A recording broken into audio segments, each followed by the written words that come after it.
जय माता दी। सबसे पहले तो आप सभी लोगों को मेरा प्यार भरा नमस्कार। मेरा नाम है दीपिका संदीप सेमवाल। मैं देवभूमि उत्तराखंड केदार घाटी के एक छोटे से गांव पसाला से हूँ। स्वागत करती हूँ मैं आप लोगों का अपने YouTube channel Semwal blogs Kedarnath Dham में। आज की वीडियो की स्टार्टिंग हो रही है मेरी 9:30 बजे से और अपने घर के मंदिर से। माँ भगवती बाला सुंदरी आप सभी लोगों की मनोकामना पूर्ण करे। आज सेमवाल जी का जन्मदिन है। आप लोग भी सेमवाल जी को शुभ आशीर्वाद प्रदान करें। जय माता रानी, जय माँ भगवती बाला सुंदरी, आपकी सदा जय जयकार हो माता रानी। हे जगदम्बा माँ बाला सुंदरी। मैंने पूजा पाठ भी कर दी है, आप लोग भी दर्शन कीजिए माता रानी के। एक छोटा सा मंदिर है मेरा घर में। जय हो माता रानी।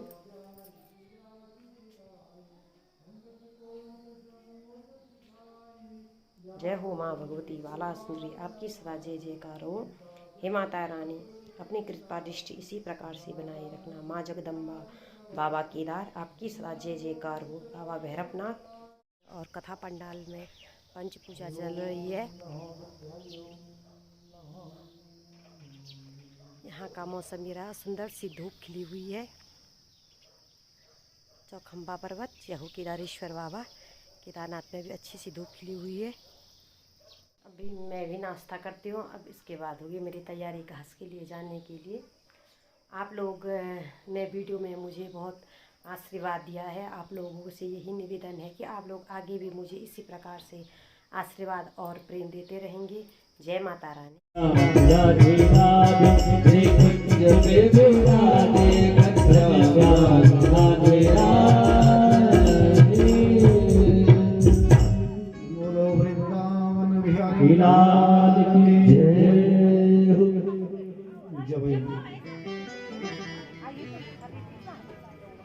पृथ्वी का उद्धार करने के लिए बराह रूप धारण किया परमात्मा ने। पृथ्वी को जल के ऊपर स्थापित कर दिया। ब्रह्मा जी ने आदेश दिया था किसको? मनु महाराज को, कि तुम इस पृथ्वी का सृजन करो। मनु और सतरूपा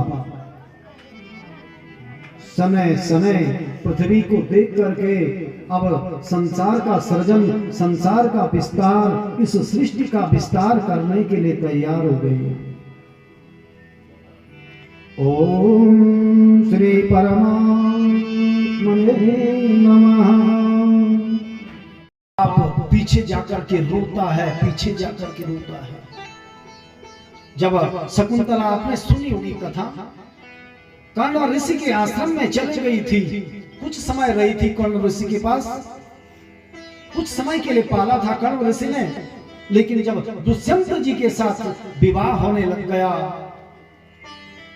स्नेह मुत कंठया, कर्ण ऋषि विदा कर रहे हैं शकुंतला को, उनका कंठ अवरुद्ध हो गया, गला रुक गया, कुछ बोल नहीं पाए, अवरुद्ध हो गया, गला रुक गया, आवाज नहीं आई।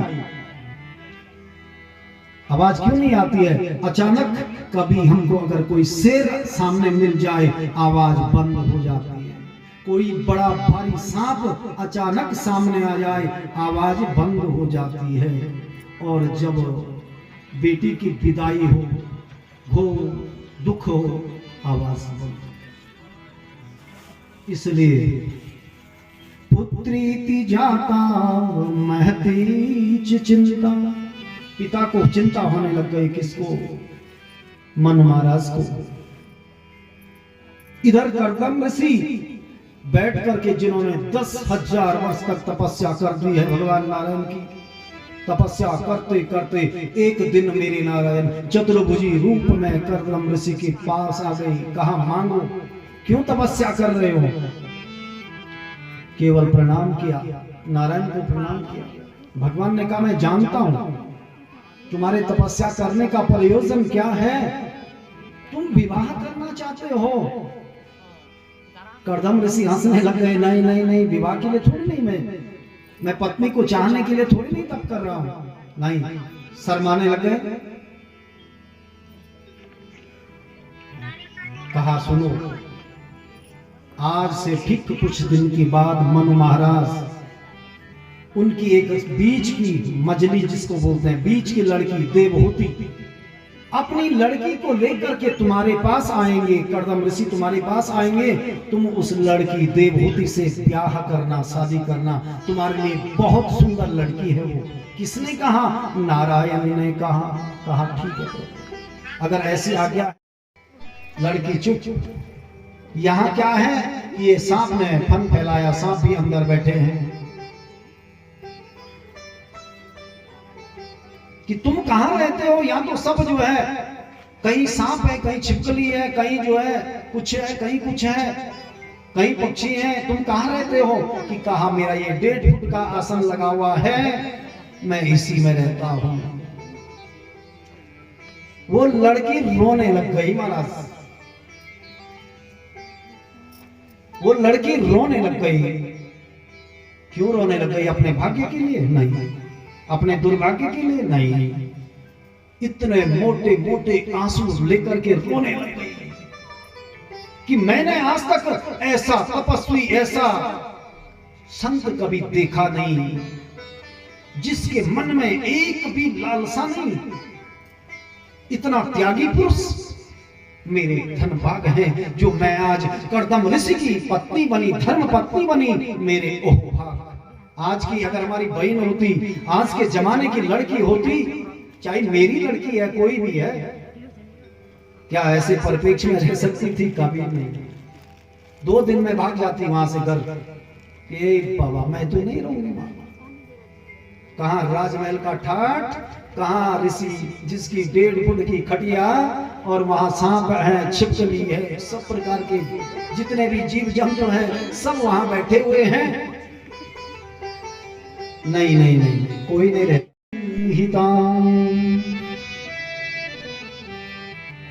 समय समय समय समय समय बीतता गया। कर्दम ऋषि ने कहा देवहूति मैं भगवान का चिंतन करता हूं। बैठ गए समाधि में। 40 वर्ष हो गए। देखो 1 वर्ष नहीं, ब्याह करके दूसरे की लड़की को ले गए और समाधि में बैठ गए। कितने साल? 40 है। हमको मुक्ति भी दिला सकता है मरने के बाद। ये मत सोचना मोक्ष मरने के बाद होता है, मुक्ति मरने के बाद मिलती है, कभी मत सोचना। सब कहते हैं ना मुझे मुक्ति मिल जाती तो बहुत बढ़िया हो जाता। कोई मरने के बाद मुक्ति थोड़ी नहीं मिलती है। जिसने जिंदा रह करके परमात्मा के चरणों को प्राप्त कर दिया है वो है मुक्ति। ऐसा नहीं मैंने जिंदगी भर पाप कर्म किए, मर गया, मुक्ति मिल गई जी, नहीं, ऐसा नहीं है। हकीकत में ये है, हकीकत में ये मनुष्य शरीर क्षण भंगुर है। क्योंकि इसमें अगर आदमी की उम्र 80 साल की भी है तो भक्ति के लिए बहुत कम है। क्यों? 80 साल में आधी उम्र नींद में चले जाती है, याद रखना। एक दिन एक रात, तब रहे 40 वर्ष। अगर हमारी 80 वर्ष की उम्र है, आधा उम्र नींद में चले जाता है। एक दिन और एक रात लगाओ, रात में आदमी सो जाता है जब भगवान की भक्ति नहीं कर पाता है। तब रहे 40 वर्ष।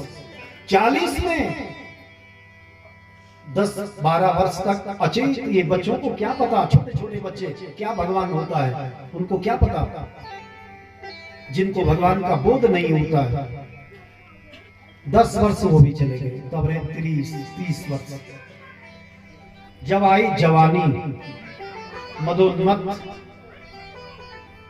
जवानी में आदमी कौन भगवान किसका भगवान कुछ नहीं, अपनी जवानी की मद में चकनाचूर, वो भी गया।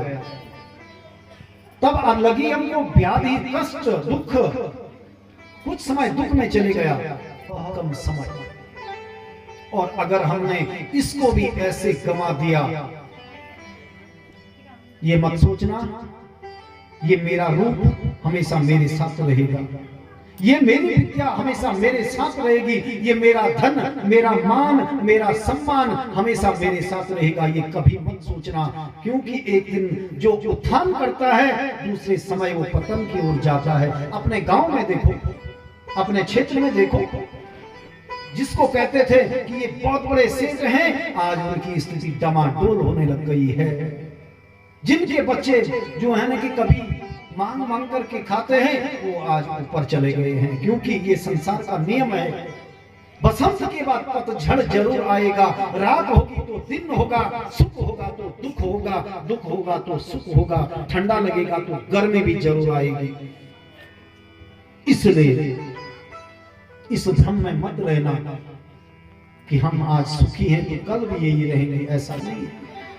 दुख के लिए तैयार रहना, और जब दुख रहेगा उसके बाद जब सुख आएगा तो बहुत आनंद आता है। क्योंकि जब आपने सुना होगा, कई माताएं कहती हैं कि देखो मैंने बहुत कष्ट झेले हैं, लेकिन थोड़ा जाकर के अब थोड़ा सुख मिल रहा है, तो वो सुख बहुत आनंद देने वाला होता है, बहुत आनंद। सुख से उबा हुआ आदमी अगर अधिक सुख मिलेगा, अचानक उसको कष्ट आएगा तो उसकी क्या हाल होगी आप कल्पना नहीं कर सकते हैं। इसलिए प्रश्न आया था, कपिल महाराज अपनी मां को सकते हो तो 10 बार संध्या के लिए इस मंत्र का जाप कर सकते हो। ट्रेन में हो, सफर कर रहे हो, ओम ह्रीं गायत्री देवे नमः, ये गायत्री का बीज है। ऐसे ही चंडी के 3 बीज, तो काम रूप बीज का मैंने आपको समझाया कि मन को एकाग्र करने के लिए ओम क्लीं कृष्ण क्लीं, आंखें बंद कर दी, मूर्ति के सामने बैठे हुए हैं। आज मैंने 10 बार बोलना है, कल मैंने 20 बार बोलना है, परसों मैंने 25 बार बोलना है, 30 बार बोलना है। बाल न पाका हो, आहा चंद्रशेखर माश्रये मम किम करिष्यति वे यमा। अगर मुझे मेरे बाबा केदारनाथ का आशीर्वाद है, अगर मुझे मेरे बाबा पंचवक्त्र जी का आशीर्वाद है, मेरा यम भी क्या बिगाड़ सकता है, काल भी मेरा क्या बिगाड़ सकता है। ऐसी भावना अगर मन में हो, सच्ची भावना, तो कोई किसी का कुछ नहीं बिगाड़ पाता। कहने का मतलब, आयो शरण तिहारी बोले तार तार तो, आयो शरण तिहारी बोले तार तार तो, रास्ते निवासी नमो बार बार हो, नमो बार बार हो। आयो शरण तिहारी बोले तार तार तो, शरण तिहारी बोले तार तार तो, आयो शरण तिहारी प्रभु तार तार तो, आयो शरण तिहारी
करता हूँ इस परिवार में जो यहाँ पर अपने पितरों के उद्धार के लिए, अपने संपूर्ण परिवार की खुशहाली के लिए जो ज्ञान यज्ञ का आयोजन किया। एक बात बताना चाहूँ, दीदी के भागवत को मैं कर रहा हूँ, लेकिन इसने पहले ही बोल दिया था कि कभी भागवत होगा तो इस भाई से करवाना। क्या इसलिए था मेरी दीदी का मेरे से, जो मरने के बाद भी पहले ही अपने मुख से बोल दिया था कि अगर मेरा भागवत करवाना है, अगर मैंने भागवत करवाना है तो उस भाई से करवाना है। मैं उस बहन को जहां भी है परमात्मा से निवेदन करता हूं वो भगवान की बैकुंठ में हमेशा रहे, इस परिवार पर भगवान का हमेशा आश्रय बना रहे, हमेशा भगवान की छत्र छाया इस परिवार पर बनी रहे। इसलिए नहीं बोल रहा हूं क्योंकि मुझे भागवत करने का उन्होंने अवसर दिया, ये नहीं मतलब है। मतलब ये है इस परिवार में इससे पहले भी भागवत करवाए हैं, कई भागवत हुए हैं, और जो भगवान का भक्त होता है उसके लिए निवेदन करना चाहिए। हमेशा भगवान से प्रार्थनीय है इस संपूर्ण गांव में, इस संपूर्ण क्षेत्र में आप अपना आश्री वचन हमेशा रखना। हे भगवती दक्षिण काली, हे त्रिपुरा सुंदरी, हे हनुमान जी महाराज, हमेशा इस क्षेत्र में ऐसे ही मांगलिक कृत्य होते रहे, भगवान के गुणानुवाद होते रहे, यहाँ आनंद ही आनंद हो। ज्यादा न कहते हुए मैं अपनी वाणी को माँ भगवती बाला सुंदरी के दिव्य चरणों में समर्पित करता हूँ। कल कथा प्रारंभ ठीक 1 बजे से होगी, अतः समस्त बहनों से, माताओं से निवेदन, सब लोग आकर के ठीक 1 बजे आने का कष्ट करेंगे, खूब अधिक भीड़ के साथ, और कल भगवान का दिव्य चरित्र होगा। बोलो श्री राधे, जय श्री कृष्ण, जय श्री कृष्ण।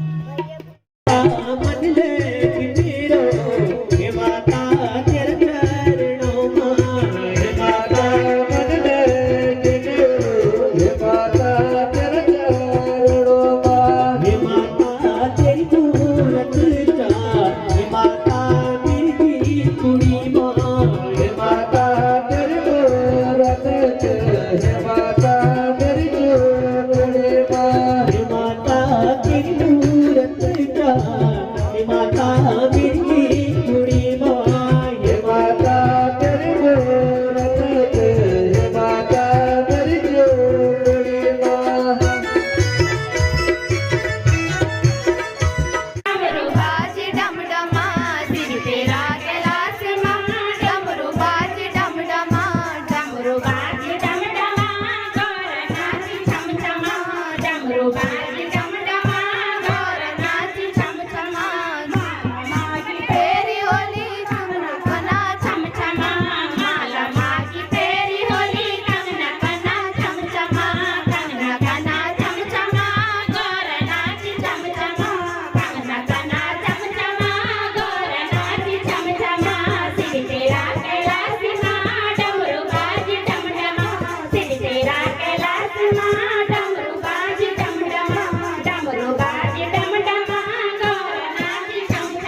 भगवती तू देणी विजयी, कलसी लगी काली माँ, भगवती तू देणी विजयी। सीसी तेरो धारी देवी थारे काली मठे, सीसी तेरो धारी देवी थारे काली मठे, संगी माँ चलला तेरा समय साणे बीरे, संगी माँ चलला तेरा समय साणे बीरे। तुते किलकारी लगोनी माँ, तुते लटीला बिगड़ोनी माँ, तुते किलकारी लगोनी माँ, तुते लटीला बिगड़ोनी माँ। हे धारी माता तू देणी वेजे, हे धारी माता तू देणी वेजे, कलसी लगी देवी माँ, काली माँ, भगवती तू देणी विजयी, कलसी लगी देवी माँ, भगवती तू देणी विजयी, कलसी लगी काली माँ, भगवती तू देणी विजयी। भक्तों की भगवती जय नरों की नारणी, भक्तों की भगवती जय नरों की नारणी, चौखंबा समारी माता शिला माँ समाई, चौखंबा समारी माता शिला माँ समाई। तेरो रिंगावे छतारी माँ, तुझे खमड़ोनी छतारी माँ, तेरो रिंगावे पतारी माँ, तुझे खमड़ोनी छतारी माँ। हे चंडी माता तू देणी वेजे, हे चंडी माता तू देणी वेजे, कलसी लगी देवी माँ, भगवती तू देणी विजयी, कलसी लगी काली माँ, भगवती तू देणी विजयी, कलसी लगी देवी माँ, भगवती तू देणी विजयी, कलसी लगी काली माँ, भगवती तू देणी विजयी। बोलो काली शिला मैया की जय, की जय, की जय, जय, की जय, जय, जय, की जय, की जय, की जय। बोल पंचवक्र महादेव की, चुप रहा रे। बोल पंचवक्र महादेव की, बोल बाणासुर महाराज की। मैं कथा और गौशाला से भी आ चुकी हूँ। यदि आप लोगों को मेरी वीडियो पसंद आए तो वीडियो को लाइक शेयर एंड सब्सक्राइब कीजिए, अपने दोस्तों के साथ शेयर कीजिए। मैं दीपिका संदीप से माल मिलती हूँ नेक्स्ट ब्लॉग में। तब तक के लिए जय देवी उत्तराखंड, जय श्री केदार, जय माता दी।